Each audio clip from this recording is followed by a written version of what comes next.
We have another example here that involves electric force. Two identically charged 4-gram beads hang at the end of 65 centimeter long strings. If theta is 42 degrees in the figure, what is the charge on each bead? All right, so these beads, if there was not a force, an electric force, then the beads would just hang straight down.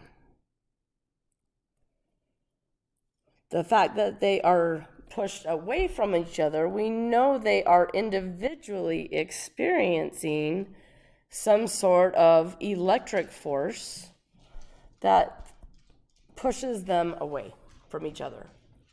Now, we can't say whether these charges are positive or negative. We just can say that they are the same, meaning they both have to be positive or they both have to be negative.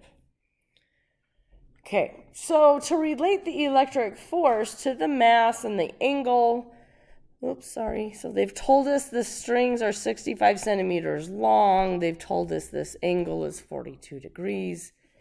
They've given us the mass of the bead, which we will want in kilograms. We simply need to look at one of the beads. It doesn't matter which one. I'm going to choose the bead on the right only because I haven't drawn the numbers over here. I know the string itself is going to exert a force of tension, and strings only pull the forces along the string. And then the fact that the bead has mass means there's the force of gravity. So this bead here is experiencing 3 different forces: the tension, the electric force, and the force of gravity. The bead on the left is also experiencing 3 forces, but we don't need to look at both beads, only one of them. All right, this we also have to remember from our friend Sir Isaac that the net force on an object is equal to the mass of the object times the acceleration. Well, the bead is not accelerating in this case. They're just hanging there, they're repelled. They are in equilibrium. So the net force on this bead must be 0. Because forces are vectors, we have to consider the net force in the x direction being 0 and the net force in the y direction being 0. So in our picture, just still considering a typical Cartesian coordinate system, the only force here that has both x and y components is tension. Tension has a leftward and an upward pull. So in the x direction, we can say that the x component of the force of tension is equal to this electric force on this particular bead. In the y direction, the upward pull of tension, so the y component, is balancing out the force of gravity. Now the angle that we're given, this theta, would also be right here between ty and t. I can draw my tx up here as well. So ty is adjacent to that angle, so I can say that equals t cosine theta, because this side is adjacent. This is t sine theta, because that side is opposite.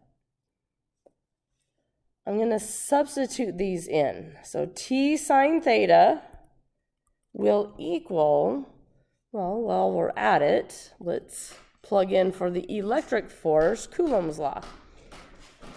Now, Both of these charges are the same, so I'm just going to call them Q and Q and not distinguish them by a subscript of 1 and 2, which means this equation, I can actually just say Q squared over R squared. In the y direction, I have T cosine theta is the y component of tension, and that needs to equal mg. So now I have a way in which I am relating these together. And now we can revisit what we're looking for and what we've been given.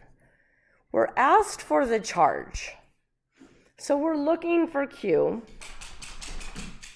We have the angle, we have the mass. We know G. So this y, I know m and g and I know the angle, so this y equation I can actually solve for T, the tension in this string.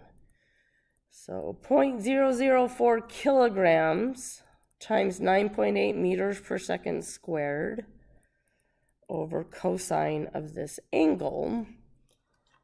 This tension, let me get it plugged in.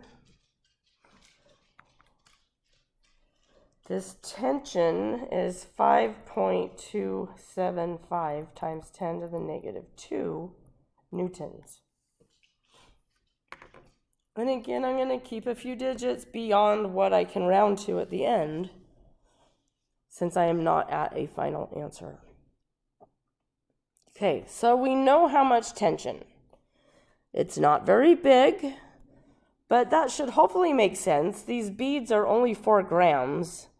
This electric force is not going to be particularly large either.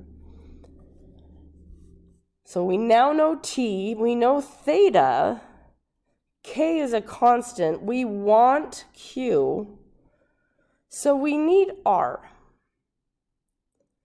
R, remember, in Coulomb's law, is the distance from one point charge to the other. So we need to know the distance between these two charges, 1 and 2. Well, if we think about the dimensions of this triangle right here, we have an angle, we have a hypotenuse. So this bottom distance, I'll just call x. Let's see, I have an angle, I want the opposite side, I have the hypotenuse. So I can say the sine of 42 degrees is x over the 65 centimeters. So x will be 65 centimeters times sine 42. So 43.49 centimeters. R is twice that. So 86.99 centimeters. Is that right? 86.99, yes, centimeters. When we plug it in, though, we will, of course, want it to be in meters. And you could have done that conversion with the 65 up front if you wanted to. But R, the distance between these two charges, is 0.8699 meters. So let's take our equation and solve for Q.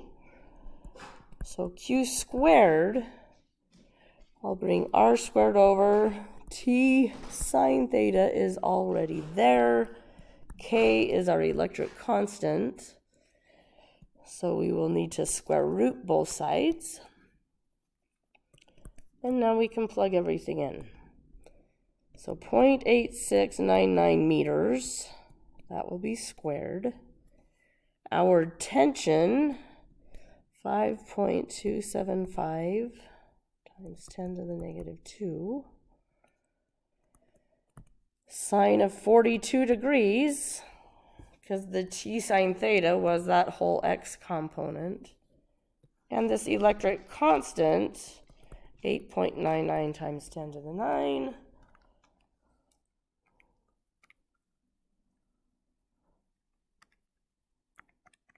So plugging everything in.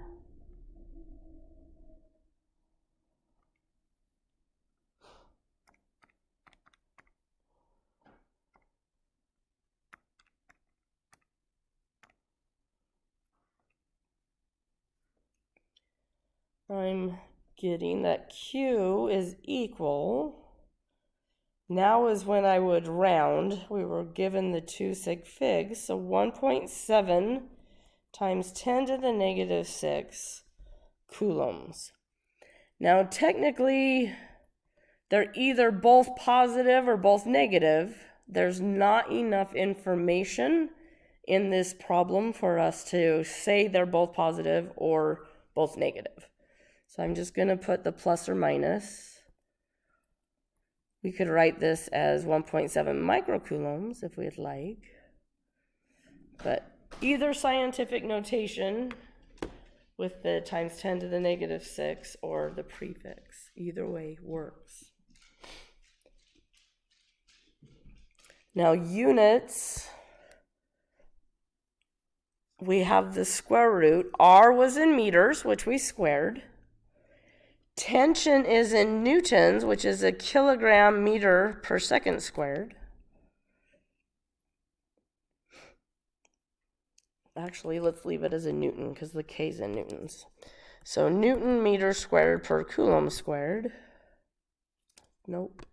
My goodness, I apologize. So the R is in meters, the tension's in newtons. K is in newtons meters squared per coulomb squared. I was jumping the gun there.